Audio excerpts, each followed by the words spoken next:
క్రీస్తునందు ప్రియదేవుని బిడ్డలందరికీ యేసుక్రీస్తు వారి అతి శ్రేష్టమైన నామములో వందనములు తెలియచేసుకుంటున్నాను. నేటి దిన ధ్యానాంశము తిమోతికి వ్రాసిన 2వ పత్రిక 1వ అధ్యాయము 7వ వచనము.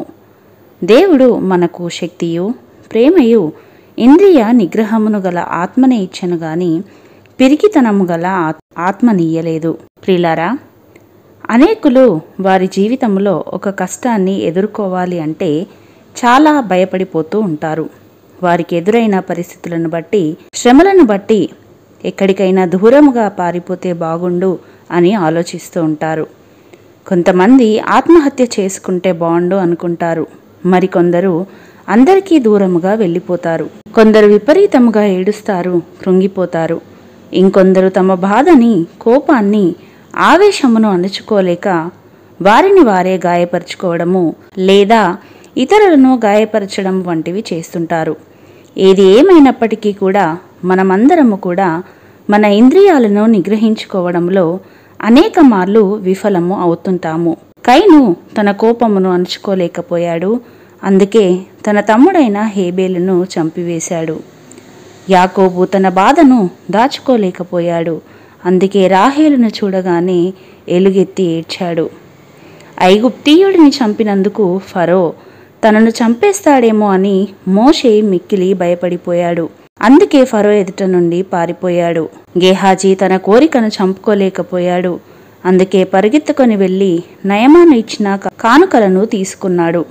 ఇలా పరిశుద్ధ గ్రంథంలోనే కాదు కానీ మన దైనందిన జీవితంలో ఎందరినో చూస్తుంటాము. మనము కూడా ఈ రీతిగానే ప్రవర్తిస్తుంటాము.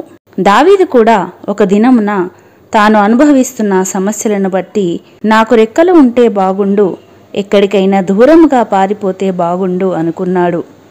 కానీ తన దేవుని బలము ఏమిటో, శక్తి ఏమిటో ఎరిగిన దావీదు మరలా యెహోవా శరణుజొచ్చి ఉన్నాను, పక్షివలే నీ కొండకు పారిపోమ్ము అని మీరు నాతో చెప్పుటే ఎలా? నీ ఆత్మ యొద్ద నుండి నేనెక్కడికి పోవుదును? నీ సన్నిధి నుండి నేనెక్కడికి పారిపోవుదును? నేను ఆకాశమునకెక్కినను నీవు అక్కడను ఉన్నావు. నేను పాతాళమందు పండుకొనినను నీవు అక్కడను ఉన్నావు. నేను వేకువ రెక్కలు కట్టుకొని సముద్ర దిగంతములలో నివసించినను అక్కడను నీ చెయ్యి నన్ను నడిపించును, నీ కుడి చెయ్యి నన్ను పట్టుకొనును అని అంటున్నాడు. ప్రియులారా, నేడు ఏ సమస్యను చూసి కృంగిపోతున్నావో, ఏ బాధను చూసి పారిపోతే బాగుండు అని అనుకుంటున్నావో, ఆ బాధలో దేవుడు నీకు తోడయున్నాడని మరువకు. నీవు ఎక్కడ నివసించినను నిన్ను నడిపించుటకు దేవుడు నీకు తోడయున్నాడు. అంతేకాకుండా శ్రమలను చూసి, సమస్యలను చూచి, శత్రువులను చూసి దేవుడు మనకు పారిపోయేలా, పడిపోయేలా, జారిపోయేలా, కృంగిపోయేలా, బలహీనపడేలా పిరికితనము గల ఆత్మను ఇవ్వలేదు కానీ ఇంద్రియ నిగ్రహము గల ఆత్మను ఇచ్చాడు. గనుక చచ్చిపోతే బాగుండేమో, వెనుదిరిగి వెళ్ళిపోతే బాగుండేమో, సాతానుకు లొంగిపోతే బాగుండేమో అని ఆలోచిస్తూ దేవుడు నీకు అనుగ్రహించిన బలమైన తన ఆత్మను కోల్పోకు, ధైర్యంను విడిచిపెట్టకు.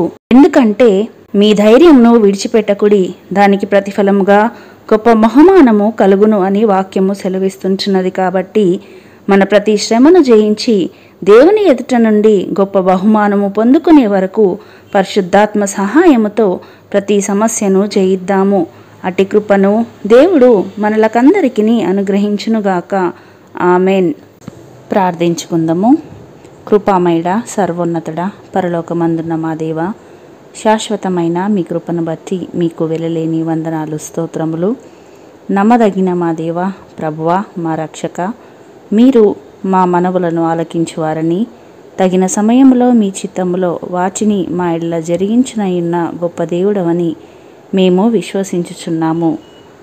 తండ్రి, మీ బిడ్డలుగా వాక్యం నెరిగిన వారముగా ఉన్న మేము సాతాను కుయుక్తులకు లొంగక బలమైన ఆత్మను కలిగిన వారమై ప్రతి శోధనను జయించుటకు మీ శక్తి చేత, బలము చేత మమ్మలను నింపుమని యేసయ్య పరిశుద్ధ నామంలో ప్రార్థించి వేడుకొనుచున్నాము పరమ తండ్రి.